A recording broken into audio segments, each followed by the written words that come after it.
एक तरफ गाजा से उड़ते रॉकेट इजराइल के आसमान में धमाकों का तांडव मचा रहे हैं, दूसरी तरफ लेबनान से हिजबुल्लाह की ताकत भी दिन ब दिन इजराइल की सीमाओं की तरफ बढ़ रही है। और इन सब के बीच ईरान का खतरा इजराइल के सिर पर मंडरा रहा है, एक ऐसा खतरा जिसे अनदेखा करना नामुमकिन है। लेकिन बड़ा सवाल यह है कि क्या इजराइल के पास इतना गोला बारूद है कि वो इन खतरों का सामना कर सके। एक और 20,000 से ज्यादा रॉकेट और मिसाइलें इजराइल पर गाजा और लेबनान से दागी जा चुकी हैं। आयरन डोम की शील्ड कई हमलों को रोक चुकी है।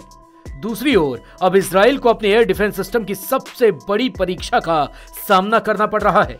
लेकिन क्या यह सुरक्षा कवच हमेशा काम आएगा? क्या इजराइल की कम होती हथियार सप्लाई उसे रोक पाएगी?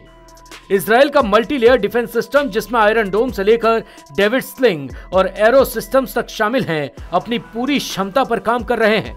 लेकिन सच्चाई यह है कि दुनिया की सबसे मजबूत हवाई सुरक्षा भी तब कमजोर पड़ने लगती है जब रॉकेटों की बारिश थमने का नाम न ले। ब्रिटिश रिपोर्ट्स के मुताबिक इजराइल को रॉकेट और मिसाइल इंटरसेप्टर्स की संभावित कमी का सामना करना पड़ सकता है। अब जरा ईरान की ओर नजर डालिए।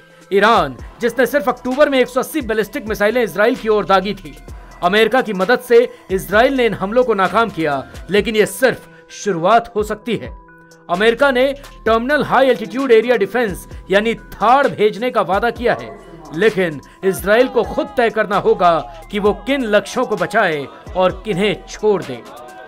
पूर्व अमेरिकी रक्षा अधिकारी डाना स्ट्रोल का कहना है कि अमेरिका के पास हथियार असीमित नहीं है।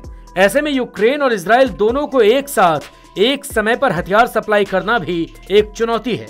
ऐसे में अगर ईरान पर हमला होता है और हिजबुल्लाह साथ आ जाता है तो इजराइल की हवाई सुरक्षा पर जबरदस्त दबाव होगा।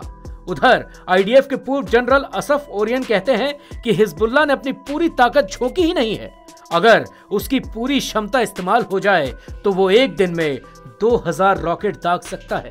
दक्षिणी लेबनान में इजराइल ने जमीनी हमला शुरू कर दिया है ताकि हिजबुल्लाह को उसकी जगह दिखा सके। लेकिन इस पूरी जंग का असली सवाल यही है, क्या इजराइल का डिफेंस सिस्टम और हथियार भंडार इस लड़ाई में टिक पाएंगे? क्या इजराइल को हिजबुल्लाह और ईरान की दोहरी चुनौती के सामने झुकना पड़ेगा? मिडिल ईस्ट में इस वक्त हर दिन इजराइल के लिए नई चुनौतियां खड़ी हो रही हैं, लेकिन क्या हथियारों की कमी इजराइल को कमजोर करेगी या फिर इजराइल किसी भी हालात में अपने दुश्मनों को मात देगा? आने वाला वक्त इसका जवाब देगा।